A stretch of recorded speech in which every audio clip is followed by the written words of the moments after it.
we can watch this video. Why every DPS will reroll Devastation Evoker. We haven't watched anything from this guy before. SkillCappedWoW guides. I've never watched any of his stuff, but let's check this out.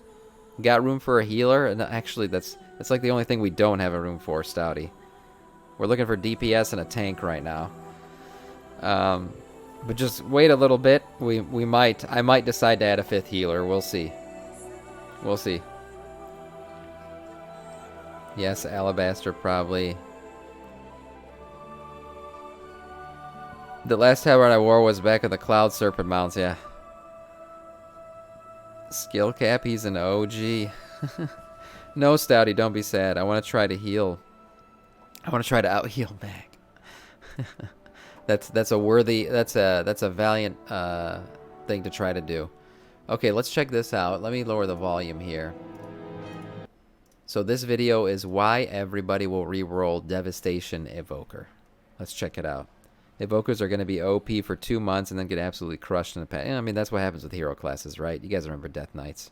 And even Demon Hunters. That's what happened. Death Knights used to be able to run 5-man groups, just Death Knights. I'm calling it now. All right, we'll see. What the f*** is this? Evoker is advanced and for experienced players only? Yes, well, I guess Demon Hunters won't be able to reroll in Dragonflight. Anyway, Alpha dropped on Thursday, and SkillCapped was there to play around with the new Evoker class. In this video, we will be giving you our first impressions, as well as covering some of the key abilities in their toolkit. So stay tuned for this Devastation Evoker preview. First things first, what is the DPS Evoker all about? Well, it's sort of like an elemental shaman combined with a demon hunter. It has multiple spell schools, tons of utility options. That sounds extremely powerful. Elemental shaman combined with a demon hunter? What the fuck? Is incredibly mobile. Generally speaking, it will probably be a relatively annoying class to play against in PvP. Oh, PvP, these guys are going to fucking wreck people. Make its teammates really difficult to kill. Let's break it down. These are First, going we to have wreck some of its people. really interesting and unique spells. Time Stop is first on our list. This PvP talent will make friendly targets immune for 4 seconds, freezing all buffs and debuffs in the process. While this might not seem that amazing on a 2-minute cooldown, it's pretty much How does that not sound you can amazing? use on anyone on your team. Exactly. It's a bubble for the squad. It's a squad bubble. That sounds amazing. You would use this on your partners at high HP. Oh my god, for arena, that's going to be crazy. Huge burst damage, effectively stopping an entire go. On the offensive side, Chrono Loop is an exciting new PvP talent with flexible usage. It will snapshot an enemy target's health and location, and then 5 seconds later, return the enemy player to where the snapshot took place. This will be amazing on offense for training down targets and preemptively denying heals. Imagine tunneling a Resto Shaman, getting them low in a stun, and then using Chrono Loop to deny any heals from Spirit Link or Ascendance. Gotcha. It's a great tool to keep up pressure. What's up, Miles? You can even use it defensively while kiting, snapshotting an enemy in place while you cross the map to safety. Yeah. And speaking of defensive options, Evoker comes equipped with Fly With Me, which you can use to teleport a party member to a targeted location. This could be used... What the hell? That's great for Mythic Plus. Imagine, like, you know, how we use, like, the lock gate and stuff. This is amazing for Mythic Plus. Being able to just grab a party member and take them somewhere. Used as a peel on your partner getting trained, immediately putting them out of harm's way, especially when combined with the Twin Guardian talent that goes with it. Wow. And finally, there is a potentially game-breaking talent called Oppressing Roar, which increases the duration of the next CC on the target by 50%. This could obviously be comboed with your partner's stuns, for instance, a 6-second kidney shot, to last 9 seconds. So basically, if you have a rogue with a Devastation Evoker, you're going to be stun locked for the rest of your life. You're going to be stun locked for the rest of your life. Essentially. Holy shit, man. In theory. It just so happens to perfectly synergize with a long CC of your own called Sleepwalk, which is an incapacitate that causes targets to walk towards you. Perfect for luring. If Evoker wasn't a top class the entire expansion, I would be surprised. We'll see it. We'll see.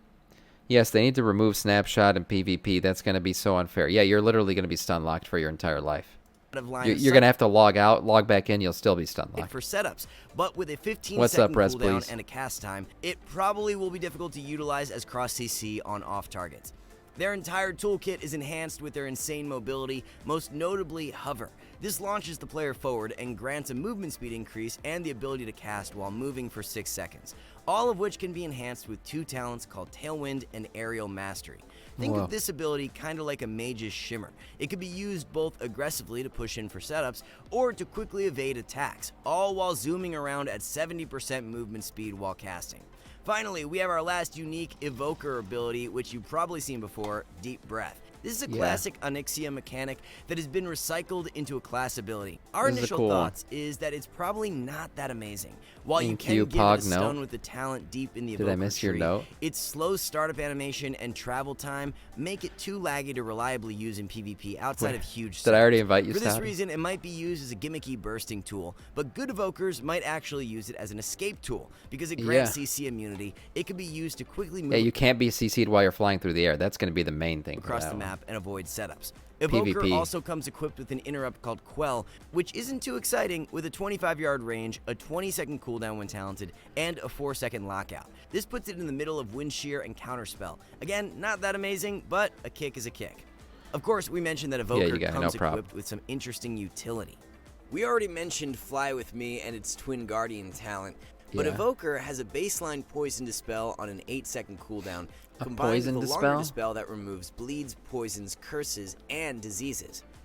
Yeah, so pretty much mending bandage. This will make it incredibly strong into assassination rogues and feral druids for obvious reasons, especially since the anti-rogue class and will heal for every removed effect. On top of that, healers should love playing with Evokers due to the Source of Magic buff, which will periodically restore mana when specific spells are used. We've seen similar mechanics in the past, like Greater Blessing of Wisdom from Ret Paladins in Legion and BFA, and these types of mechanics give a distinct advantage for winning resource battles in longer leveling a high Tauren warrior. Another party buff offered it's a good time to get ready for the next expansion. They have a 50% boost to leveling right now. Of the Bronze. Evoker looks super fun, so I'll have to try it out. Like, how could we not? It's a dragon. Yeah, everyone's going to try it out. I'm going to make one just to see what it's like. Which grants 15% cooldown reduction. I won't main it, but I'm definitely going to make one. Listed here. Just like Arcane Intellect and Power Word Fortitude, this buff will affect everyone in your party or raid. Wow, the standouts are likely Death's Advance, Blink, Death's Leap Advance, Faith, holy Sprint, shit. Warlock Port, and Heroic Leap. The rest it's going to create so much mobility for a raid. Nearly as impactful. And as a final minor note, Evokers come equipped with a res. Not the biggest deal, but just something to keep in mind if you manage to score. Is it a B-res? Brings a dead party member back to life with 35% health and mana. Cannot be cast while in combat. Okay, no. So it's just, but that's pretty cool, actually. It's a res, so you can, if the Evoker is the only guy left, you're in a Mythic Plus and the healer's dead, you can res the healer. Whether you're, no matter what your class is. That's interesting. But enough What's about up, utility. Draz? What about their How's it own going, man? defensive CDs? Defensively, Evokers have 2 major cooldowns. The first is Obsidian Scales, which is more or less a bark skin, but it's unclear whether or not it will be usable while stunned. Since it is based on armor values, it theoretically should get better with higher item level gear. This ability isn't that exciting and will probably be more useful for preservation Evokers with the Obsidian Metal PvP. Scales grants immunity to interrupt sound. That's pretty good, though. Man, for PvP, these guys are going to fucking be rocking people. Mastery. The other major cooldown for Evoker is an optional talent called Renewing Blaze. This will convert all damage taken for 8 seconds into a 14-second hot. Sam, it's on Mythic. Oh, sorry. This self-heal with one of 2 talents, either causing more healing or reducing its cooldown, the latter of which we predict will be better for the majority of matchups. Think of this like any other major self-heal, or even like the old temporal shield. These guys are going to be freaking pog for arena. The moment your healer gets CC'd, if you want the best chance of surviving enemy setups, especially when kiting away. Now, you might be wondering, how is their damage kit designed? Well, like many other classes, they have builders, which are either spammable or have a short cooldown, and finishers, which require spending their unique resource, Essence. Essence functions similar to DK runes. Yeah, I was going to say, looks a lot like DK runes, for sure. But can be randomly generated with specific enhancements. Their actual damage abilities are split between 2 schools, Frost and Fire. Frost is more single target oriented, with snares to keep targets immobile, while Fire is more AoE focused and includes more damage over time and cleave effects. So Frost is more like single target PvP, and then Fire is like Mythic Plus and shit, AoE. One key spell on the Fire tree is Fire Breath, which isn't that amazing on its own, but with a PvP talent has the ability to remove up to 4 beneficial buffs and can be made instant with a cooldown called Tip the Scales. Holy crap, these guys are going to be God mode for PvP. These guys are going to be absolutely God mode for PvP. There's so many stun and immunities. They have the group bubble. that we were just talking about? What the hell? Sorry, Resto Druids, you thought Kleptomania was bad. This is even worse. Something unique to Evoker. Yeah, Draz, are you today? Are you going to try out the raid? You got one more shot at it. Effects depending on how long they get channeled. And as we just mentioned, Tip the Scales makes these spells instant and fully empowered, somewhat similar to a mage's presence of mind. If we had to guess, the majority of their damage in PvP will come from Frost spells and will likely involve using Azure Strike and Living Flame. Frost as looks like the play for with PvP. Disintegrate and Charged Blast as spenders. Since Evoker has both Frost and Fire schools, it's likely that both will be used regularly to deal with lockouts. Getting kicked onto a Disintegrate channel, for instance, allows you to cast fire spells like Living Flame and Pyre. And on a final note, Evoker has a damaging ability called Unravel, which specifically targets shields. It is on the Spell Frost school, which is Arcane and Frost combined, giving it another way to manage interrupts. And since Evokers are a hybrid, they come equipped with a few heals. First is a spammable one called Living Flame, which is their equivalent of hybrid heals like healing. Wow, bro, these guys, they're not just shaman, demon hunter. They're like fucking druids too. A DPS and healing? Regrowth or Shadow Mend. It can be empowered with a talent called Ancient Flame, reducing its cast times on subsequent uses. I can't play my druid anymore. They also have an instant burst healing option with Rescue, which also doubles as a mobility tool since it ports them to a party member. This could have flexible uses, either to push in for a go, or to kite away, or simply to just heal a partner instantly. Finally, they have a weaker AoE heal, which has a pretty high essence requirement, but might come in handy. So even if you're a Devastation Evoker, you're gonna have some heals. Getting dot damage behind the utility of these guys is insane. Note, you might be wondering about the new dragon racials. Well, they got the best of a few worlds with both a knockback and a knockup on a 1.5 minute cooldown. A knockback and a knockup. Can you double them up? CD cut in half with an optional talent.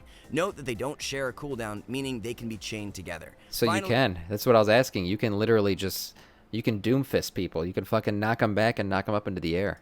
Dragons come equipped with Glide, which is nearly identical to the one you know from Demon Hunters. So, TLDR, Evoker is quite unique, and once again, it seems to be an elemental shaman / demon hunter hybrid. They're gonna be OP as hell, man. With tons of mobility and utility options. It's unclear how it will fit into comp selection, but since it has both an incapacitate and the ability to increase stun durations, you already know it might work well with classes like rogues and with its utility. Yeah, a rogue Evoker combo is going to be deadly in PvP. It might be a really good match for warriors with dampening setups. And with a knock-up, knockback, and Amaraz, I hope your wife's doing all right.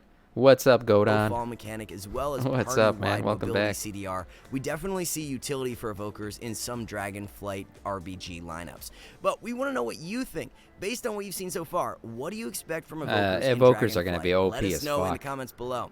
And whether you're looking to grind Shadowlands Season 4 or stay ahead of the meta next expansion, SkillCapped has you covered with a rating gain guarantee. We currently have over 600 class courses and 1,000 arena commentaries, all of which will be updated before Dragonflight even releases. So don't fall behind. Learn how to play Evoker like a pro later this year at skillcapped.com. Anyways, guys, that wraps it up for this one. Let us know your thoughts in the comments below. Just enjoying the stream while I got downtime at work. Nice. Dragonflight, Wrath of the Lich King Classic, or of course Shadowlands, be sure to hit that subscribe button. As always, though, we want to thank you all for watching. See you soon. Wow, that's great. Wow, man. These boys are about to be dank as hell. I mean, I know we've seen a lot of hero classes come in and kind of dominate the game, but I've never seen PvP utility like that. And even their raid buffs look very good. Sam, let's get this. I'll swap to tank. Epics, that's up to you, man. Yeah, you want to do that? I'm going to start heading out. Everyone start heading out. I actually got to go to Orgrimmar real quick.